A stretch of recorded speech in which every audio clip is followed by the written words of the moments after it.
our candidate, our next president of Guyana. Okay, guys? He's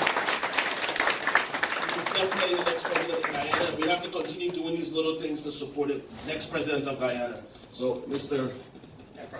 Irfan, we would like you to say a few words to these people that's here today to support you, who's going to become the next president of Guyana.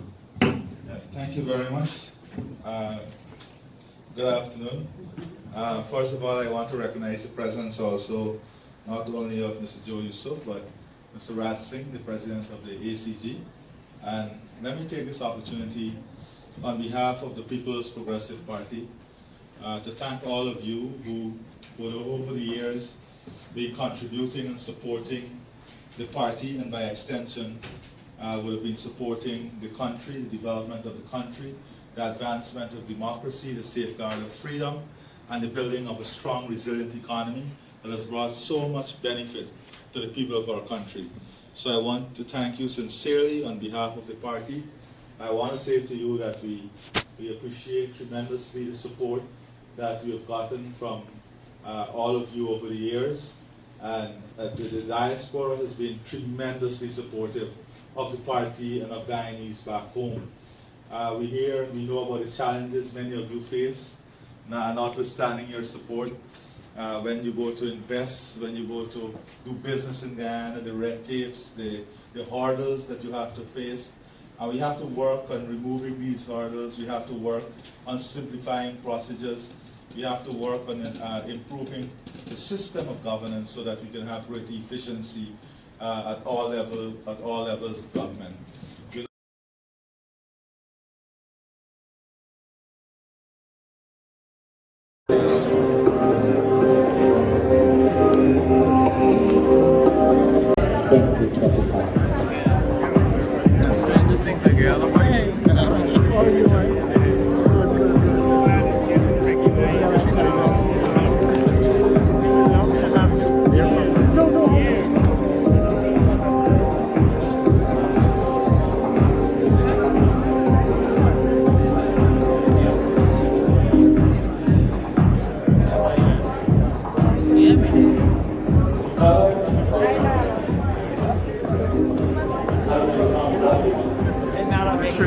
Make sure you get a voice again.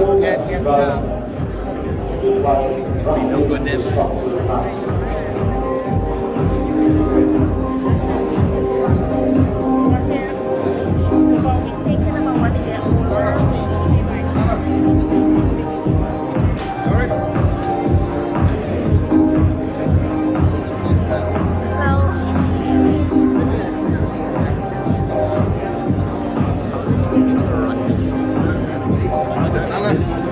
How's everything, man? Everything good?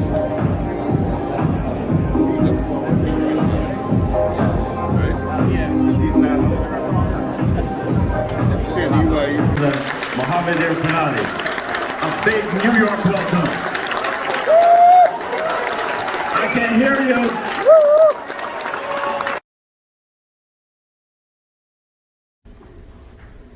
My friends, please join with me in prayers. Harihi Om. بسم الله الرحمن الرحيم ربنا لا تؤاخذنا إن نسينا أو أخطأنا. Building a safe haven not only for us but for our posterity. Lord, we thank you today for this opportunity, and again we beseech your blessings upon the President and those that stand around him to lead this great land. In the name of Jesus, amen.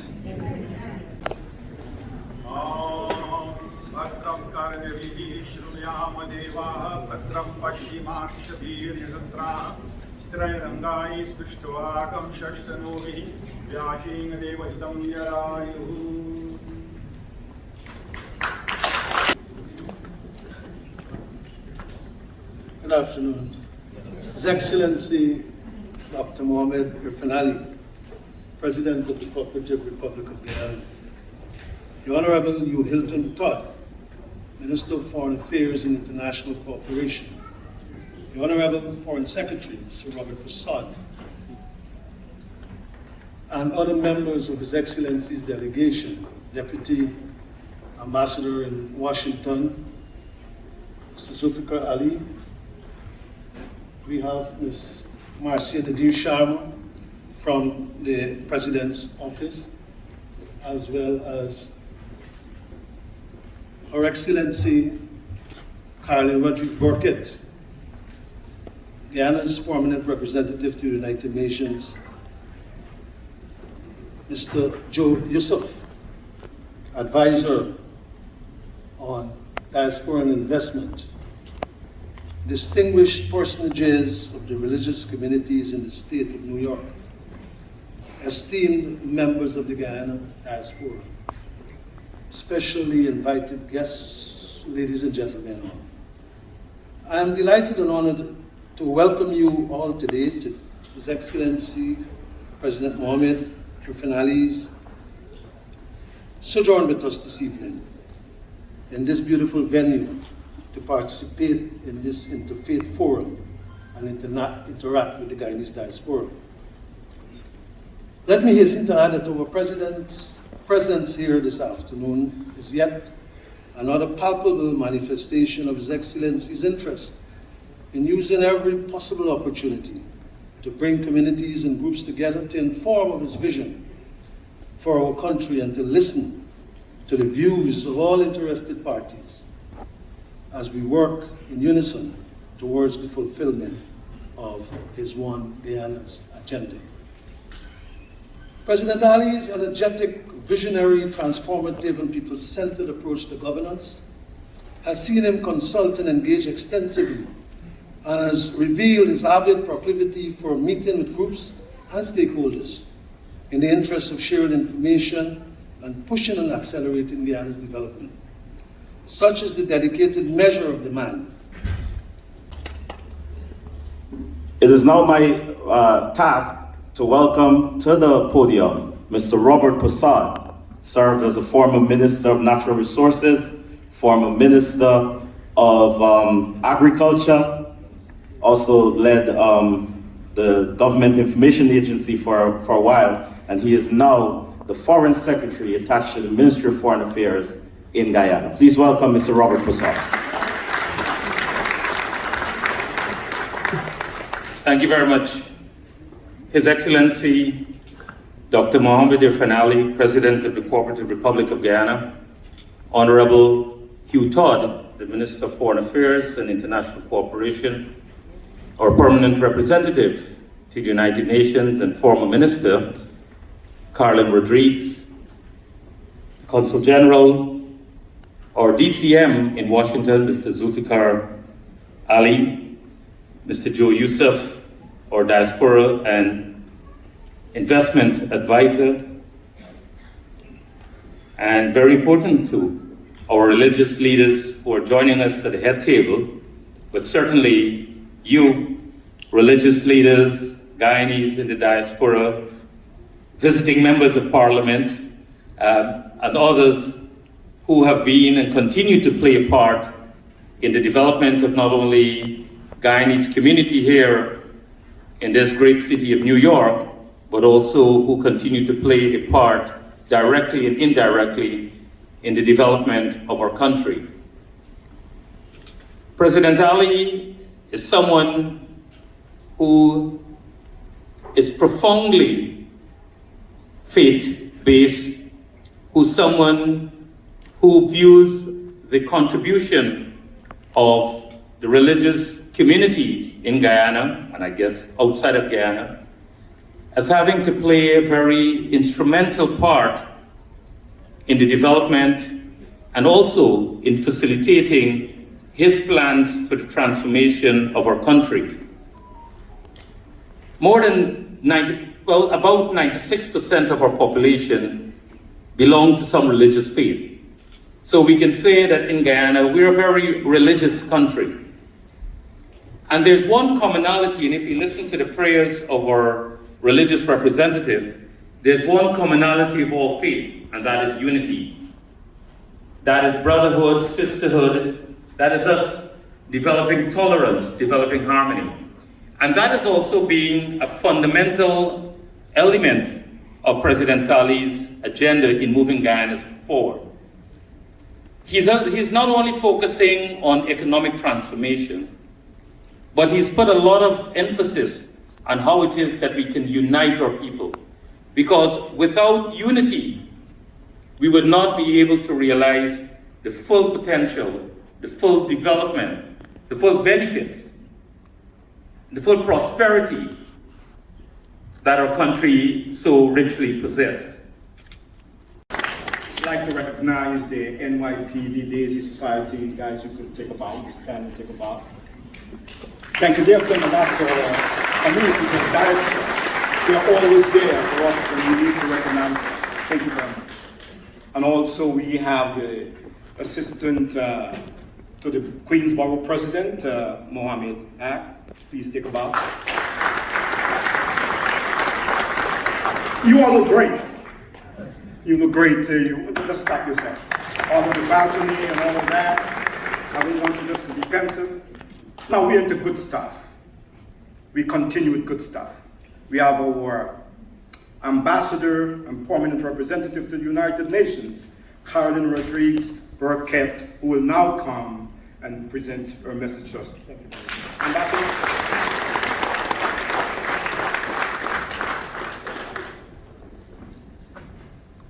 Keep black. Keep.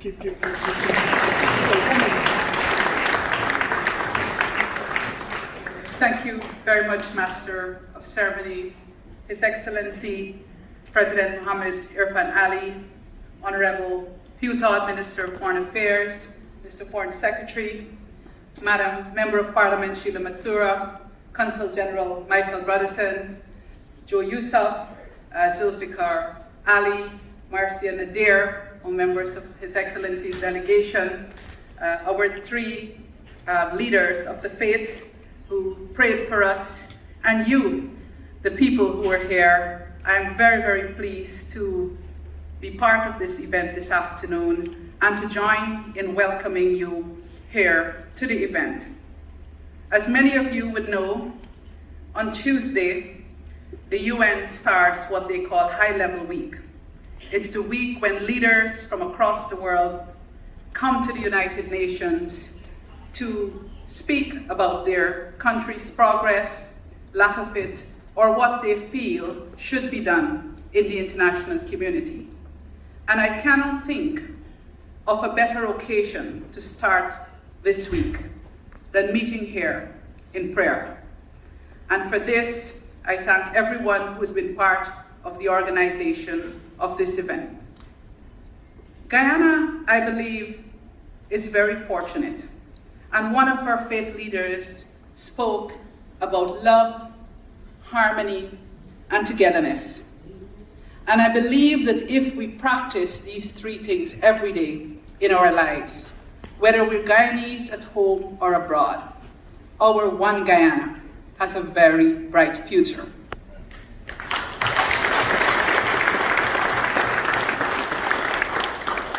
But let us be very clear. His Excellency the President is the one who initiated this One Guyana initiative. But this is our One Guyana, and we all have to be on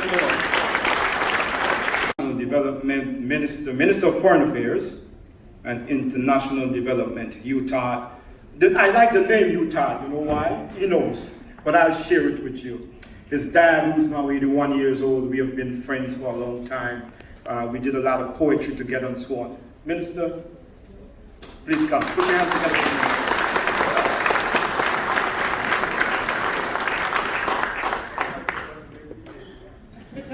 Thank you very much for that introduction. His Excellency the President, Dr. Mohammed Irfan Ali, Foreign Secretary, ambassadors, religious leaders, Member of Parliament, and more importantly, the wonderful group of individuals who have taken time off to be here this evening with us to share, to dialogue, and to build strong bonds of friendship. Welcome. Please give yourselves a round of applause. When President Ali speaks about development, he's speaking to Guyana and the diaspora, and he's focusing on a balanced development. Not just the infrastructural works that you will see, or the tangible things that you will see, but the main emphasis is on social development and enhancement. So when he speaks about transformation and transforming lives, everything that we do in terms of our policies and our strategies is centered around the individual, the citizen. It is important for us because our sovereignty depends heavily on our value system and how strong we are as a people. So the One Guyana initiative is designed to create nationhood, integration, and a strong cultural bond that would assist Guyana in being that great country that we always dreamed of. Come on. Talk to the people online to hear you. And let the people in Guyana know what the diaspora is talking about. We have a president I know is caring. He's passionate about the theme. One Guyana is passionate about Guyana, Guyanese. And he decided to stop here, to talk with us as he came to the United Nations. That's the thing. So without further ado, I'd like you to stand and put your hands together for Dr. Mohammed Irfaan Ali, the President of the Cooperative Republic of Guyana.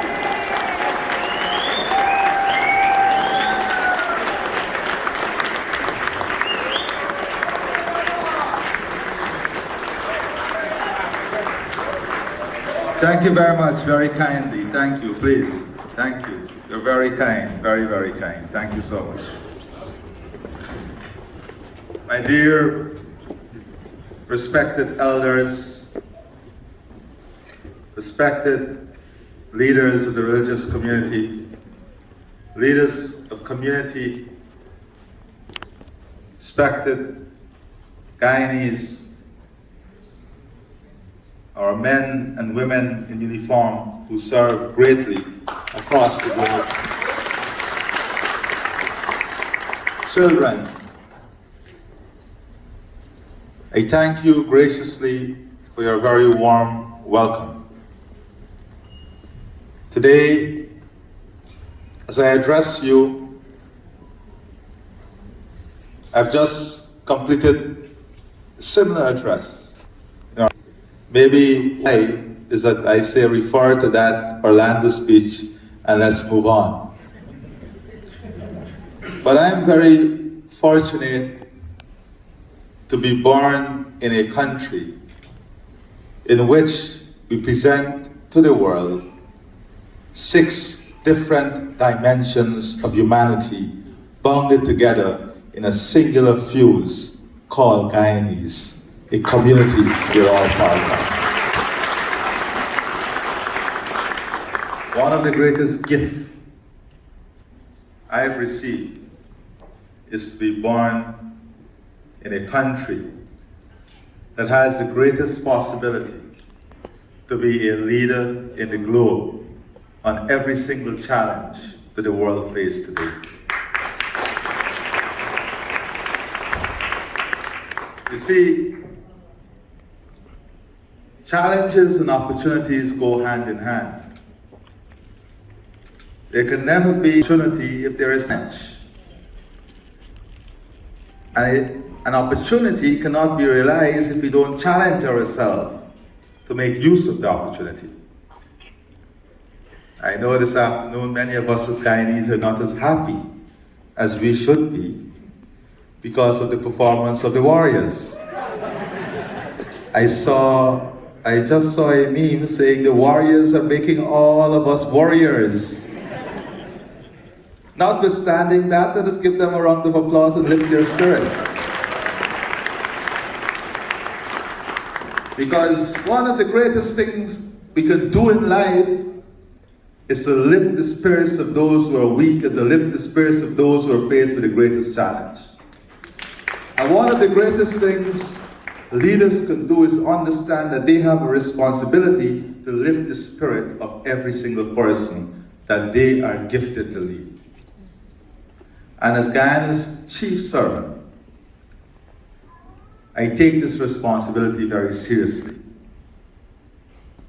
My dear brother and friend who is chairing our program made two statements. God wants us to be one. A statement that God don't really want us to be one. God created us to be one.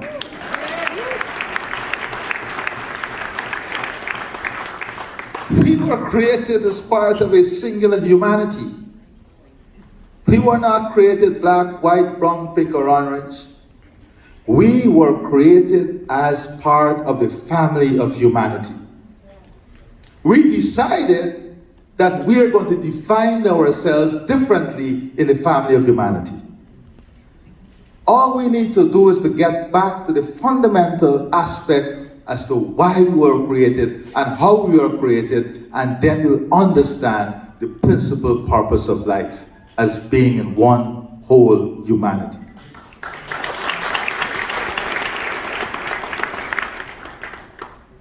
And then, one Guyana phrase. If we conceptualize the concept of one Guyana as a phrase, we will not achieve what one Guyana is looking to achieve. Because one Guyana is not a phrase, a slogan, or pieces of words. One Guyana requires action, commitment. It requires a fulfillment of every single one of us joining collectively to pushing one thing forward. Guyana. I am not asking anyone to be PPP, APNU, whatever, PNC. All I'm asking for in the one Guyana construct is for all of us to put Guyana first and do what is right in positioning Guyana first. And the rest will take care of itself. The rest will take care of itself. If we all love this country so dearly, and we all believe in the country so dearly, and we all want to see the country to be prosperous and unified, and the country to be on top and playing and its best part in the global community, then all we need to do is to make the individual effort in putting Guyana first, pushing Guyana first, advancing Guyana first. None of us can be bigger than the country.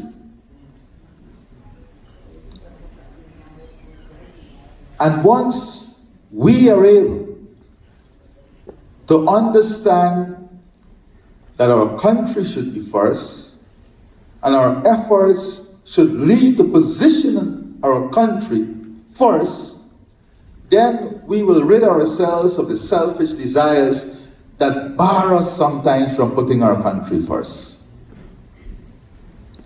And in putting our country first, it requires, like any system, rules, respect, laws that we must all adhere to. The church cannot function without the foundation, that is the embodiment of the value system that supports the church, same with the mosques and the temples.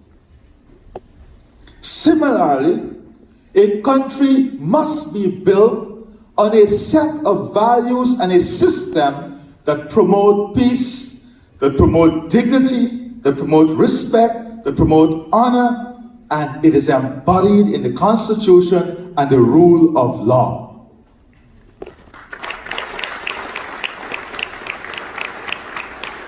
We cannot claim to love the country and at the same time find it convenient not to abide by the rule of law or to respect constitutional rule or to respect and honor democracy and the rights of people and the will of the people.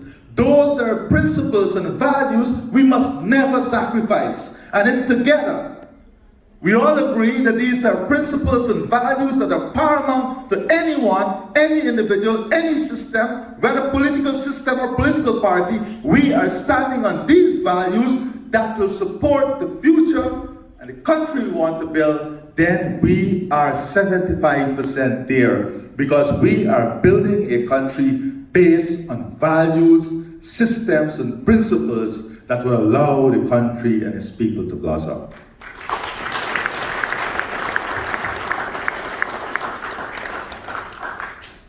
So I want to start by addressing those issues. Now,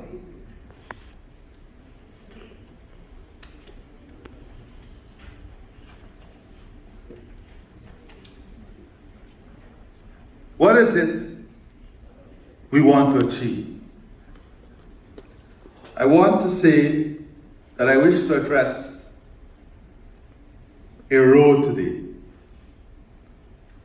We must understand where we are, where we want to be, and then define how is it we're going to get there. But in defining this, we must first of all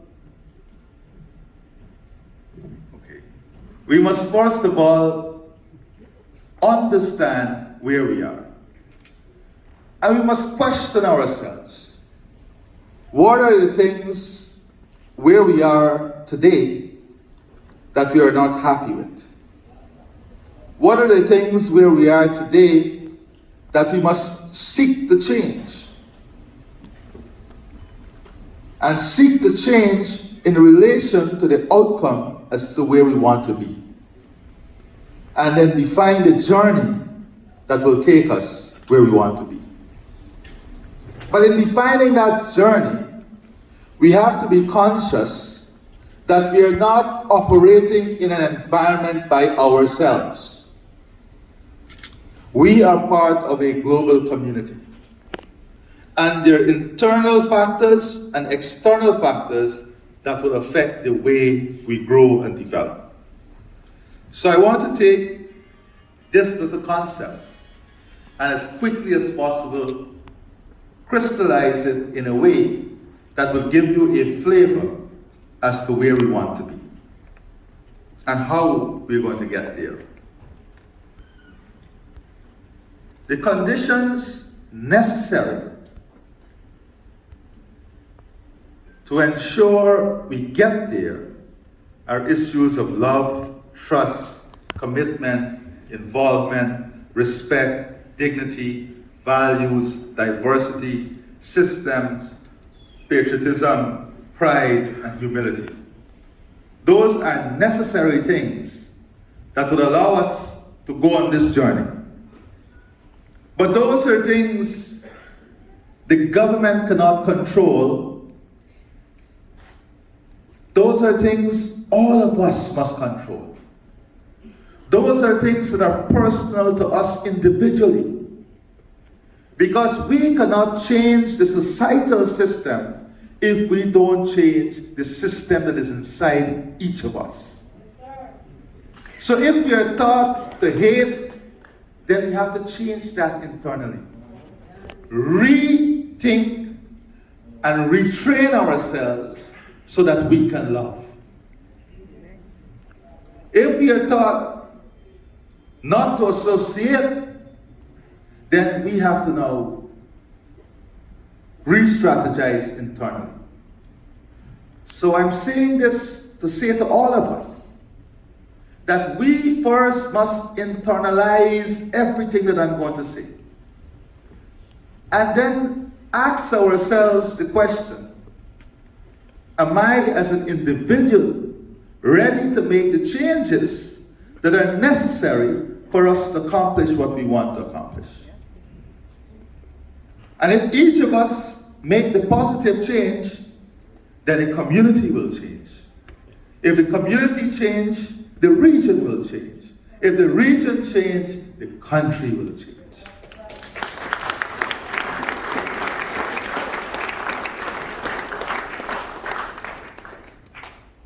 So we have to understand that in driving this process, there must be empathy. You must feel something when your neighbor is hurt. You must feel something when your country is hurt. You must feel something when the rule of law is broken. And when you feel that, you must be able to speak up. You must be able to be part of a system that promote the values and virtues that would ensure those things do not occur.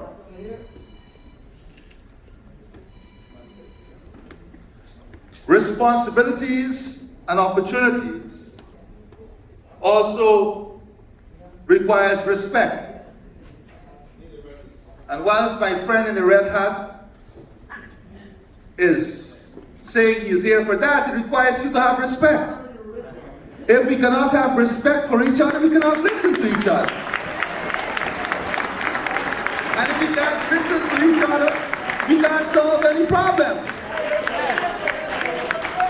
Because if from the time you come and you put up your hands and just want to speak over what we want to say, then we ain't headed nowhere.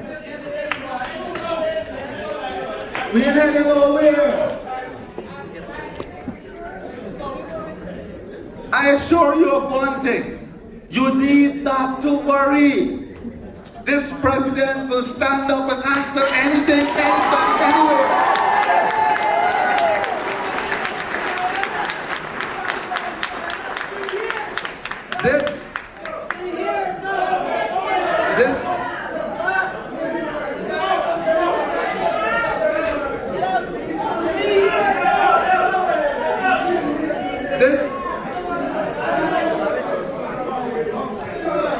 No, that's okay, leave it.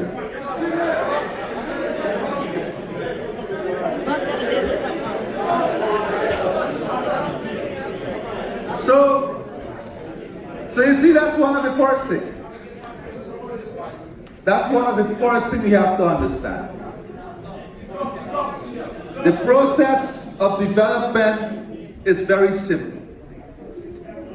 Communication is a very simple thing. It is us listening to each other and respecting each other. And you have nothing to worry about. Absolutely nothing to worry about. We are here to listen also to ideas. None of us have the answers for everything. It is when we pool our collective effort, it is when we take collective responsibility that we're able to build a system that will support the development that I'm talking about. Now, let me address first of all how we build this future. And let me be clear on this. The future is not about the government alone.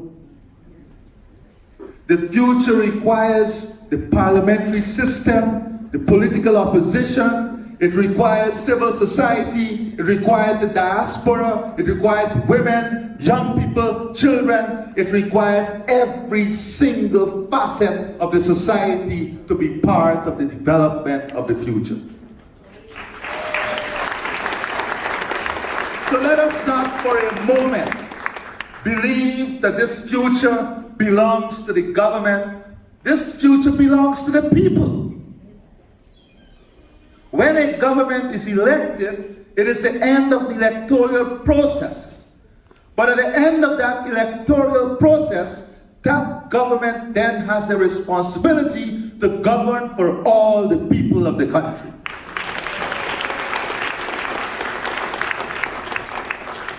And when I was in Orlando, some people asked me, no, we wanted to see you such a long time. Why 2 years after?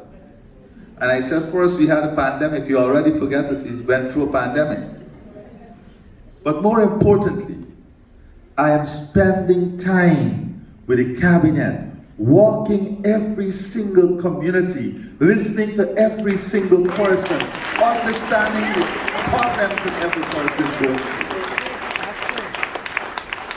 And I don't want to drive through the problem or fly through the problem. I'm walking the ground, listening to the people, feeling with the people, understanding with the people, so that we have a better sense as to what the people are faced with on the ground. Unless we have a personal connection and understanding with what people feel, we will not have a deep sense. You know, empathy comes from a sense, a feeling. You have to be connected. I can't, you know, up over here, many people would call you and tell you send something back home. But they don't know. Sometimes you wake up at 4 in the morning, you go through the worst snowstorm. You struggle. You know, I make this point. When you left because you wanted a better life. You wanted something better for your children, your future. You wanted to create a better condition for your family. But it came with sacrifices. It came with many sleepless nights. Similarly, now that opportunities are there in your homeland, we want you to be part of those opportunities. But you also need to use the same vigor that you left with. Use that same vigor you left with and go back with that vigor. Make the sacrifices, make the commitment. Don't for a moment believe that you're going back to a system in which someone will reach out to you and say, here, this is a basket of fruits, take it. The world does not operate like that. You have to go and plant the tree and mold the tree and water the tree, and the tree will blossom and you will get the fruits. You see, many people say to me, oh, we want to come to Guyana, we want to see you, we need to see you. And I said, but there's a system. You can go invest. No, we want to see you. If we don't understand that we need to build a system and trust the system, then we cannot solve the problem. That brings me to the second point. The institutional and political system. Let me be very clear. There is a lot of improvement that is needed in the system itself. The inefficiency that exists in the system must be fixed. But we are working on a plan that will fix it in a very, very rapid way. We're trying to remove the type of system that allows people to make decisions based on feeling. You know, the system must be developed in such a way that it works. And technology allows us to do that. And we're investing heavily in technology, in training, in human resource strengthening, capacity building to fix the system. And I can tell you, the system is improving. Now, you might give me an example, so let me give you before you give it to me. That you're waiting a very long time to have your passports renewed. That is one I hear a lot, even in Guyana. So let me explain to you. You know, one man said to me, He lives in Toronto. I can't come home. I can't get my passport. I said, but you live in Toronto, where's your Canadian passport? He said, I applied for that 9 months ago and I'm still waiting. And I said, and how long you waiting for the Guyana passport? He said, 3 weeks. Now let me explain something to you. We live in a global system. The supply chain crisis is real. The providers of our passport is a leading international company out of Canada. But because of supply chain issues, there is a tremendous shortage globally. And whilst there is this shortage, I don't know why, but the demand for Guyanese passport has increased by 500%. So unfortunately, we are hit with a perfect storm. We are hit with a supply chain crisis and a rapid increase in demand for the passport. And every day, the consulate office here would call the Ministry of Foreign Affairs. People cussing me. But this is the reality. Since a year and a half ago, we ordered, I think, 80,000 passports. 80,000 passports. We have been continuously ordering. So I give you that one example. As we are on it, let me give you a next example. And you should know this best. The United States had to launch what we term a military mission for baby formula recently. You see, sometimes we look at the news and we don't apply the news to what we're faced with. You know, when we look at the impact of COVID, all of us can point to someone who we knew that we lost. Very, very sad. Many of us even lost family members. But the impact of COVID is so profound that we can determine what the final end will be, because the effects of long COVID is now being analyzed. But let me tell you, currently, what has been the direct impact of COVID? COVID sent 140 million people into extreme poverty around the world. This one pandemic, not only the death, it sent 140 million people globally into extreme poverty. That is people living on less than US dollars, $1.90 per day. You don't hear this on the headline at CNN or Fox News. Let me just make sure I'm politically correct here. Right?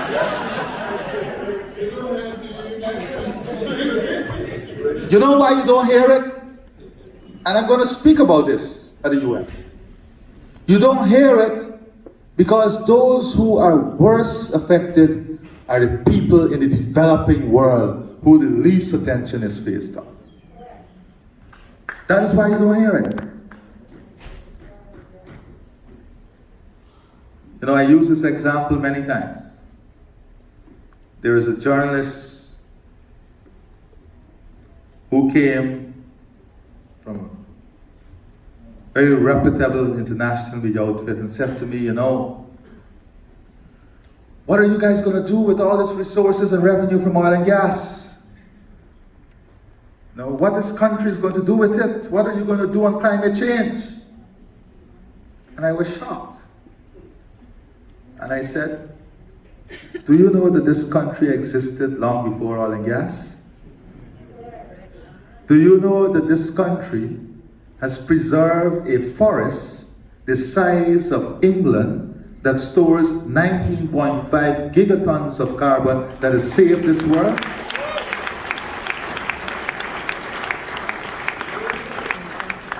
And tell me, where were you asking the world if they're paying for the service the country was giving?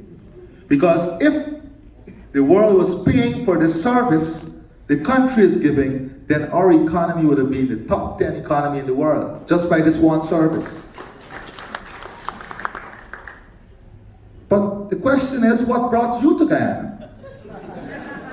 Because we existed long before, we had this forest before, we were playing our part in climate change before, but oil and gas brought you. It's the hypocrisy in the message. The hypocrisy. If it was never for oil and gas, they would have never came. They would have never featured Guyana. You would have been just another one in a number of developing countries finding our way and finding our path. But from the time you define your own path, and there are revenues to take you down that path, then trust me, there is not enough specialists that you can count.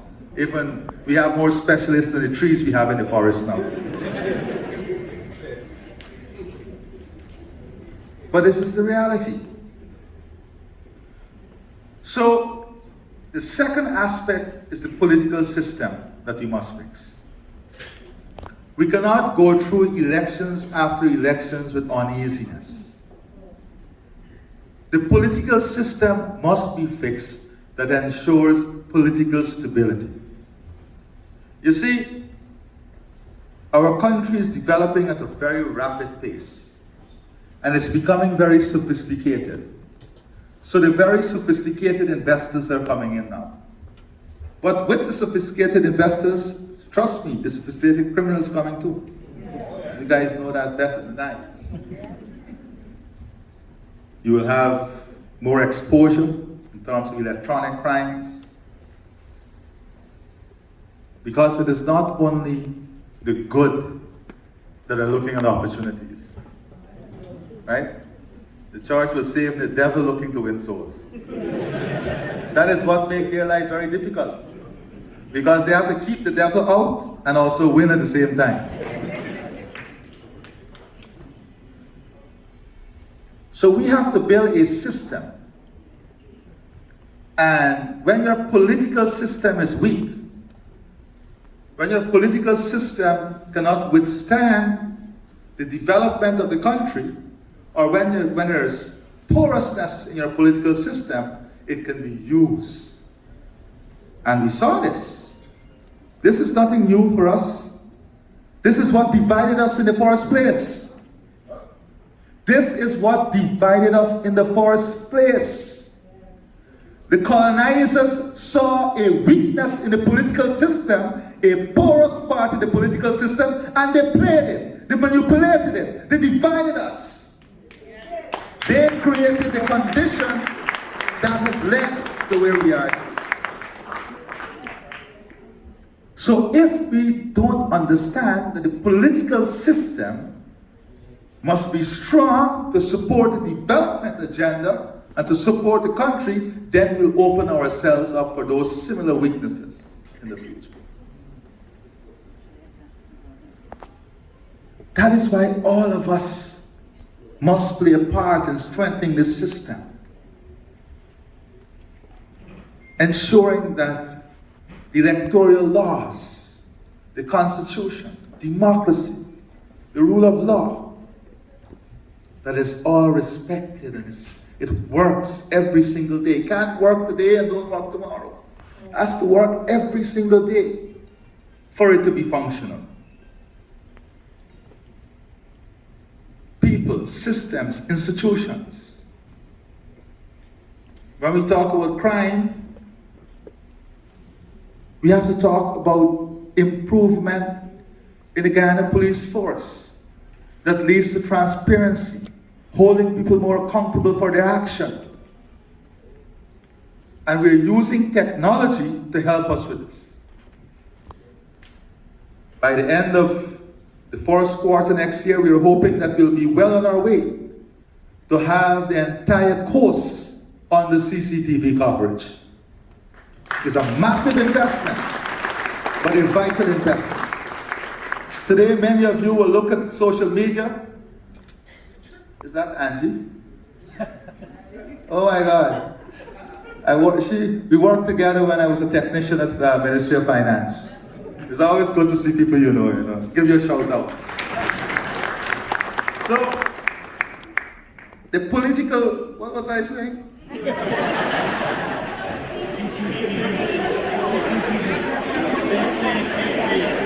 You see, you throw me off now. The CCTV system.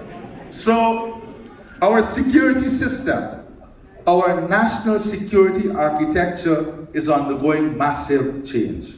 Massive change.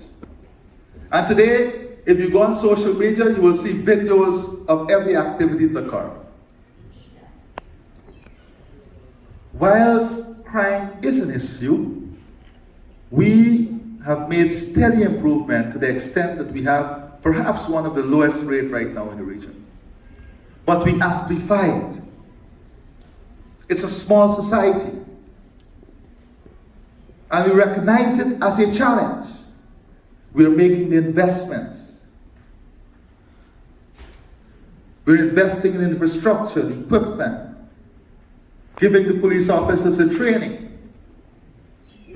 Many of them today are studying, they're doing degrees, diplomas. Because when you increase their self-worth, when you increase and improve their personal pride, then you're giving them additional motivation to be better at what they do. So, on the security front, we are making tremendous changes using technology and the best-in-class technology to drive the improvement in the security sector. You see, Guyana and the future of Guyana is not about oil and gas. I want to make this very clear. Our future is not oil and gas. Our future will be built with revenues from oil and gas. Because we always had the natural assets to make a strong economy. What we never had was a revenue base to catalyze that asset. Today, for the first time, we have the revenue base that can catalyze that asset, that natural resource, bring the value added, and improve our economy in a multifaceted and diversified manner.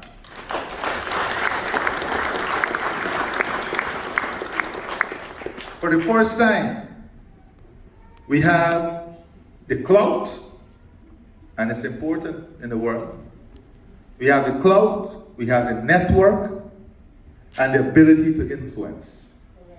And in 2 years, what we have seen, as I speak to you today, 6 new hotels, internationally branded hotels, are under construction in our country. Many new eco-lodges, industrial and commercial zones, high-end real estate companies. Well, if you have land in Guyana now, you know you're smiling all the way. Because whether you're on the West Coast, in Georgetown, the East Coast, East Bank, and now even in Berbice, the prices of land in the last 2 years would have increased by maybe between 300 to 2,000% in some cases. It's a reality. It's a reality. And many people are under the false impression that we have so much land in Guyana. What is the truth? The truth is that 80% of our population live on the narrowest strip of land on the coast. So we are already approaching maximum point. We are maximizing the land availability on the coast right now. Because between the Atlantic and the wetlands, we are almost there with land. Now we're seeing most of the development plans. We just had to bring the Condominium Act. We had to pass a new Condominium Act. We have to change the height that buildings can go. So there will be physical change. There will be structural changes. Those of you who are coming back, or who've been going back for the last 2 years, every single day you're seeing it changing before you. It's exciting times. Your young children, those of you who have young children, you should let them explore Guyana now. Explore the opportunities in Guyana. Because what we are doing is not responding to the current situation. The leadership we are providing is building an economy that is functional and appropriate for 2030 and beyond. Now, why do I say that? You see, this world we live in today will be a very, very different world in 2030. Every single thing that we are accustomed to will be drastically changed by 2030. And unless we're able to build the systems, the institutions, and the structure of the economy to function in a world 2030 and beyond, then we'll just be playing catching up. And not only building the economy and infrastructure, but building the human resources. Ensuring we have the appropriate human resource with the necessary skills that is applicable to a functional economy in 2030 and beyond. Very important. Because when we speak about sustainable and resilient development encompasses these aspects and these virtues. We want to position Guyana as a leader in educational and health services. We are working now with Mount Sinai in the health sector. Our first order of business is to give the people in Guyana the best possible access to primary health care. Primary health care is fundamental. Over the last 2 years, we have launched a program where we are giving annual vouchers to every single person who needs dialysis, and they can go to any facility that provides dialysis, whether private or public, to have that treatment. We've removed corporate taxes from healthcare and education completely. It is not taxed at all. What that has allowed is for a lot of investment in private healthcare, because we want the private healthcare services to focus on specialization and building a health hub in Guyana for the Caribbean and the diaspora, because we are catering for the diaspora too. There is a huge market in the health sector that goes to Asia, goes to India for treatment. Health tourism is a big thing. So we're opening up discussions right now with different stakeholders on building out the healthcare infrastructure. We have already signed a contract for a very modern children and maternal hospital in Guyana. One that will give you all the services any children and maternal hospital offers anywhere in the world. We are building 6 new regional hospitals. One of the things that we're working on also is getting the right human resource. Doctors, nurses, technicians, lab technicians, to be part of what we want to build. It's a challenge because we have a small population. But with the growth in the whole welfare package that includes salaries, we're becoming more and more attractive. And at some point, we're already working on an immigration system, migration and immigration policy, because we have to focus on those who went and we want them to come back. That will identify in a comprehensive way the gaps that exist, and then we have to define a policy as to how we'll fill that gap. This is a big part of what we're doing in building the future. Educational services, creating the conditions through which we can attract more international universities, international colleges, medical schools to be part of the development phase of our country. So in education and health services, we want to be a leader. In climate change, we are a leader. Let me just refer to some stats so you'll understand what I'm saying when I say we are already a leader in climate change.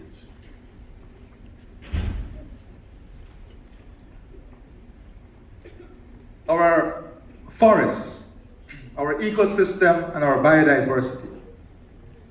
It is 18.3 million hectares of standing forests that stores 19.5 gigatons of carbon with a conservative estimated value of 195 billion United States dollars. That is a conservative value of our standing forests when we talk about the carbon market. More importantly, this is a forest that stores 4% of all known plant species in the world, and more bird species than the entire United States of America, and 3% of all known animal species. That is the biodiversity and ecosystem value of the forest that stands in Guyana. And there are three main challenges the world is going to face: food security, climate security, and energy security. In climate security, we are going to be a leader.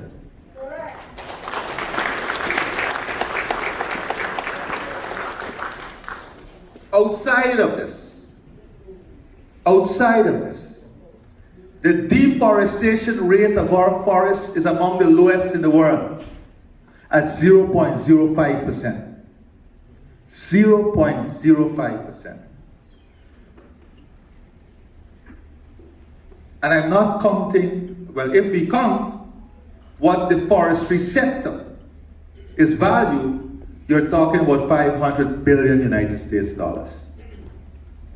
The value of the wood, put it in plain language, that we have standing there is 500 billion United States dollars. So on the carbon side, it is 195 billion. And on the standing wood, the trees, it's over 500 billion United States dollars.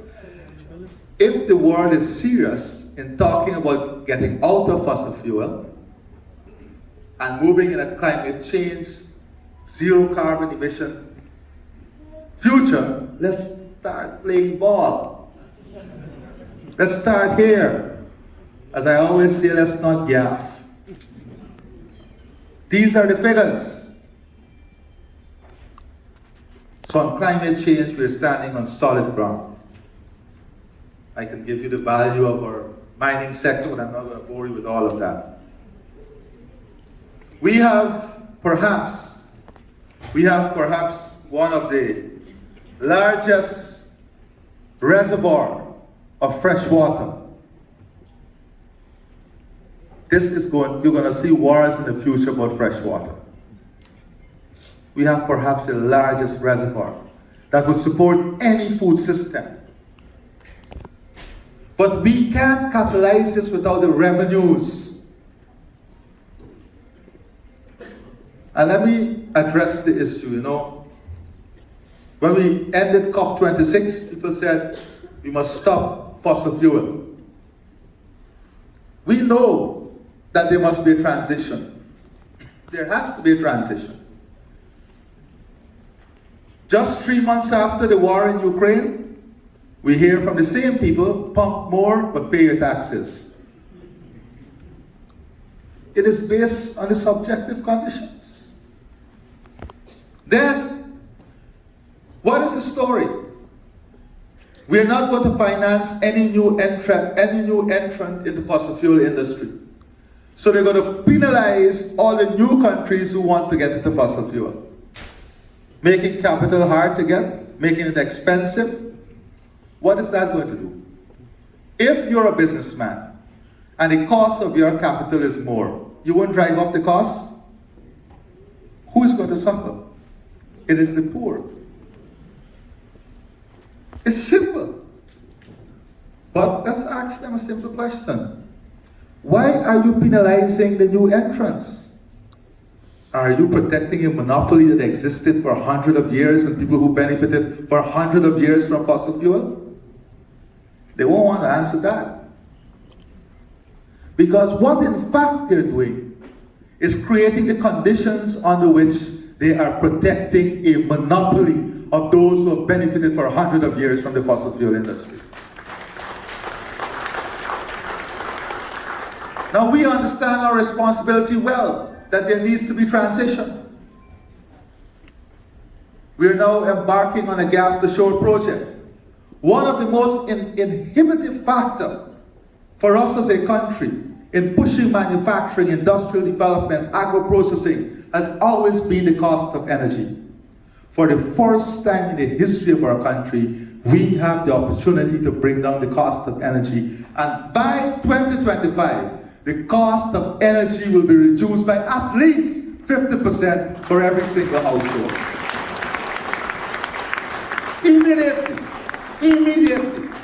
Immediately, we are now positioning ourselves to be a leading destination for investment in agro-processing, manufacturing, and industrial development.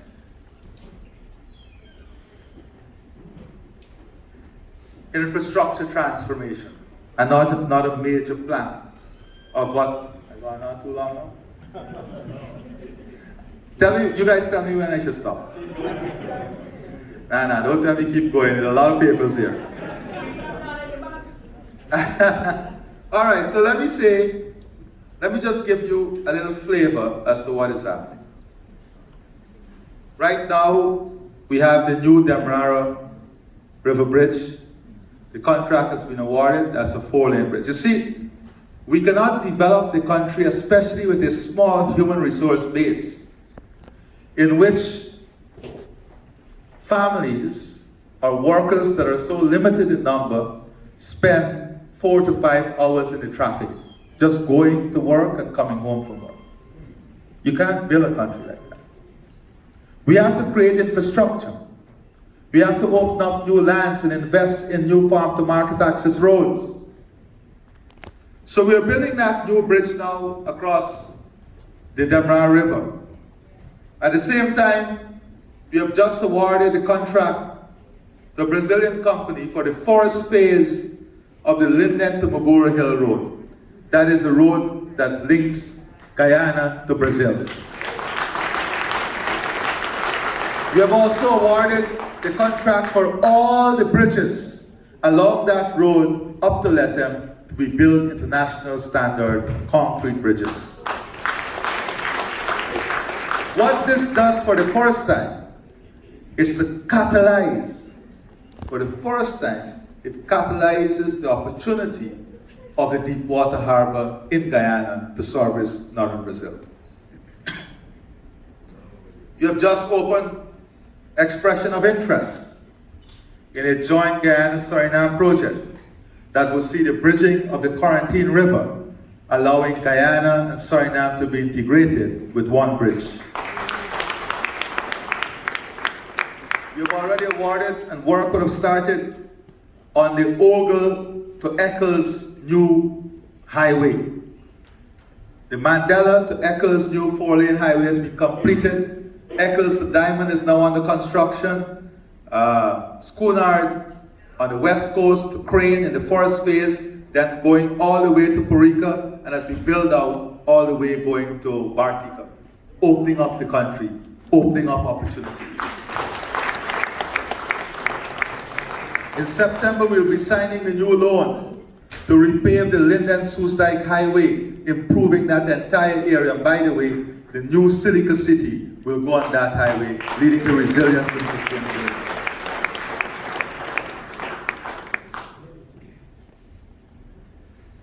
We're also looking at a new 4-lane highway from New Amsterdam to Molson Creek. And already, Already, we have challenges with the Berbice River Bridge because of volumes and opening up that river. So we have to start thinking strategically about a bridge that would allow free access and use of the Berbice River. These are all things that are necessary to drive infrastructure that are necessary to drive the growth and development that is coming our way.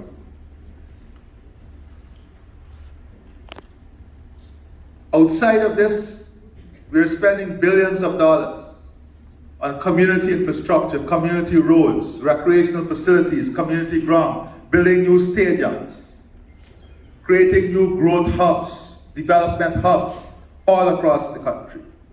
New industrial and commercial zone. For the first time, we're having major investment back in the dairy industry, in the poultry industry, in the livestock industry. We are moving our production of corn and soya from zero by 2025, I think, to 35,000 tons, and then moving to sustainability, self-sufficiency, and export to the Caribbean region. We are positioning ourselves to be the food hub of the Caribbean and one of the leading food producers in the region.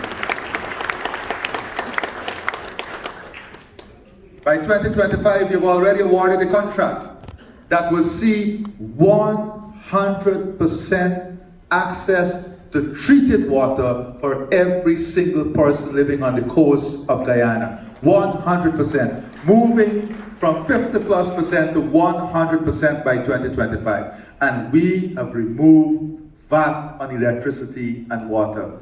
We have no intentions of increasing this because we see water as a fundamental human right, and that is a social good that the government must be able to subsidize in a manner and deliver to the people. Our housing program, I don't need to speak about this, our housing program is second to none in the Caribbean and Latin America. Our housing program is second to none. 50,000 new house lots.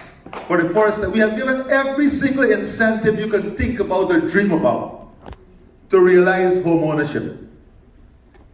For the first time, we have thousands of young people turning their own keys in semi-gated and gated communities. Government subsidizing, working with the banking sector, getting low-income loans without collaterals, moving the low-income interest rate in just 2 years by 3 percentage points downwards when it's going upwards globally. This is what we're doing in an environment that we had to battle COVID, battle 4 floods. And we've been able to accomplish all of this. In healthcare, the same story is there. In education, we are almost halfway through our commitment of 20,000 scholarships to Guyanese. We have more than 10,000 young people studying online at universities all across the world, completely financed by the government.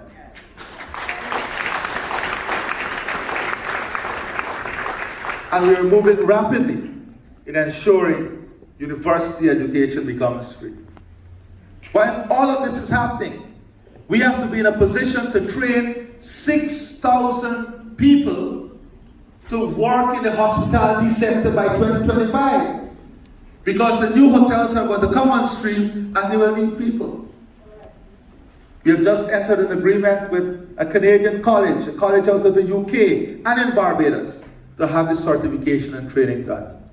We're investing more than $100 million in what you would know as the Port Moran Training Institute, making it the National Skills Training Institute that will train all the Guyanese that is needed in the future and give them the skills that is needed in the future. Not only in oil and gas. In the near future, we'll need more than 4,000 specialized welders. We are investing in training all these people and building the capacity. This is real work that is going on, real planning that is going on.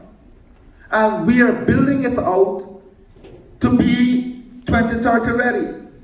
So the economy is going to be heavily driven on technology. It's going to be a knowledge-based economy. We just had meetings to launch the first part of an innovation village that will be part of Silicon City. Technology that you've never seen before, cutting edge. We are not moving in a straight line. We are building tomorrow today. That is what we have to do in order to be competitive. And it's not talking it, it's getting it done on the ground. We have been able to negotiate with the UAE, and by November, I have my fact checker in the back there, okay? By November, we're going to launch a program where every single primary school child will be exposed to training in coding before they leave primary school, nowhere else. And we're introducing in secondary school, intermediate training in software development, so that our children can be part of the new emerging tech industry that is coming.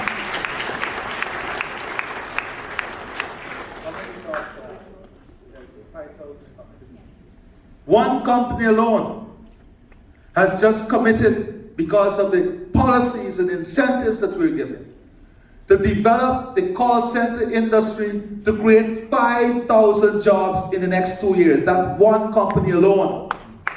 And guess what? They're bringing the big players. And why is this important? Many people say call center is the low level. But let me explain to you what a call center means. We're going to train people, and I don't use this term, but people use it. I don't like it. You say they're housewives at home. The women at home who are not working sometimes because they don't have the opportunity. We are now going to train them to work in those call centers so that the disposable income for the family will increase and improve. When the disposable income is improved, more value is created at the family level. More prosperity is created at the family level. When more prosperity is created at the family level, there is greater feeling of inclusiveness. And guess what? The salary they will get from the call center is equivalent to 3 times what a low-income loan repayment will be for a home. That is new money, additional money coming to the family. These are a type of investment. We're investing in technical education. We're building our tourism product. We have just, for the first time, we've worked to get the CPL finals. But it's not only about the cricket. It is creating a new product called Cricket Carnival. It's bringing together 2 aspects of Caribbean culture. 2 aspects of Caribbean culture together that drives traffic. We're working with KLM, British Airways, Virgin, in getting more capacity coming into the country. These are things that we're doing. These are investments that we're making so that life can be better. I'm not going to tell you about what we're doing for the old age pensioners, for the children, giving them back their Because We Care grant, school uniform grant. For the first time, we have given a grant to every single person living with disability in the country.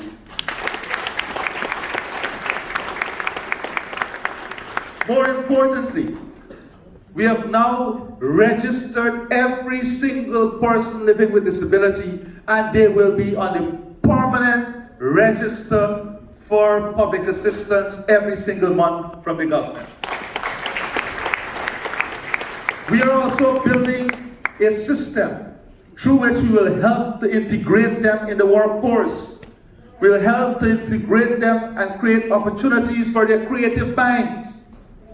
Building out special needs schools across the country, training teachers in special needs education, training volunteers, training home care workers,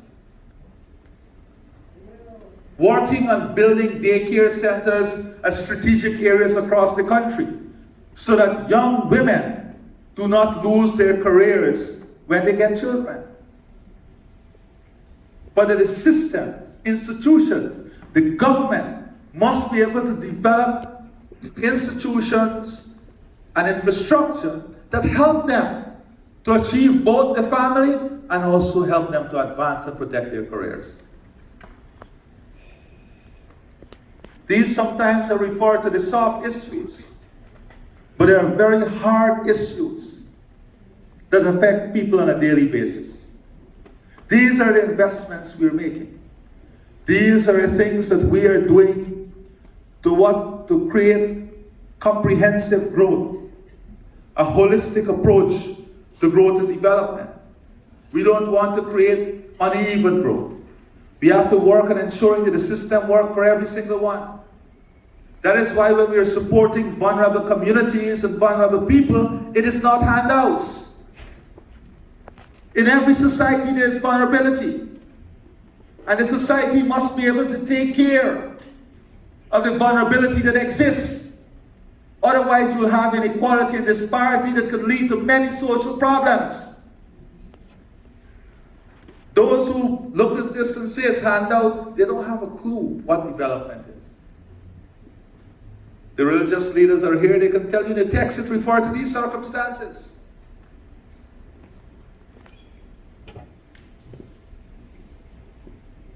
We are building a country that will be driven by a transformative economy, a modern financial architecture, technology, knowledge, research and development that will create resilience and sustainability. We are very humbled by what we have. We have to remain a humble people, strong in our values. We have to refocus our energy on building families and communities, creating an environment in which we build trust. We take responsibility for each other. We support each other. We celebrate the accomplishment of each other. Not an environment in which there is rancor and there is arrogance and there is hate and there is perpetual push to divide us. I do not care about such an environment. My focus is very simple. It is on all the people of this country. And here in diaspora, sometimes I'm upset because people sit from a very comfortable chair or a coffee shop and they will go on social media and say the worst of things. Not wanting to be part of the solution, but find joy and pride in being part of the problem.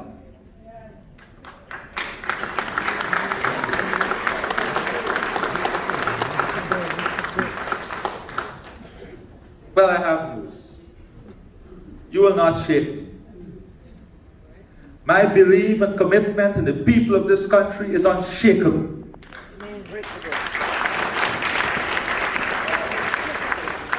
So when I come off this stage and I come to you, and social media will reflect a whole different story, all I will do is smile and say, let's move on. Let's move on. Because I've recognized already in society, there's some who will move forward, and there are some who will want to pull you backwards. To those who want to pull backwards, I say there is still space for you to move forward. Unfortunately, however, we can't wait forever for you to make up your mind what you want to do. So whenever you're ready to join the train, meet us at the next stop. God bless you, and I thank you.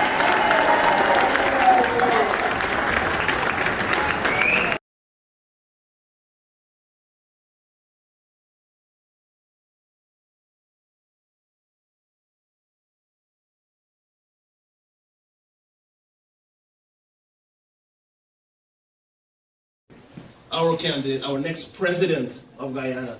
Okay, guys? He's definitely the next president of Guyana. Guyana, we have to continue doing these little things to support the next President of Guyana. So, Mr. Irfan, we would like you to say a few words to these people that's here today to support you, who's going to become the next President of Guyana. Thank you very much. Good afternoon. First of all, I want to recognize the presence also not only of Mr. Joe Yusuf, but Mr. Rat Singh, the President of the ACG. And let me take this opportunity on behalf of the People's Progressive Party to thank all of you who would over the years be contributing and supporting the party, and by extension would have been supporting the country, the development of the country, the advancement of democracy, the safeguard of freedom, and the building of a strong, resilient economy that has brought so much benefit to the people of our country. So I want to thank you sincerely on behalf of the party. I want to say to you that we appreciate tremendously the support that we have gotten from all of you over the years, and the diaspora has been tremendously supportive of the party and of Guyanese back home. We hear, we know about the challenges many of you face, notwithstanding your support. When you go to invest, when you go to do business in Guyana, the red tapes, the hurdles that you have to face. We have to work on removing these hurdles. We have to work on simplifying procedures. We have to work on improving the system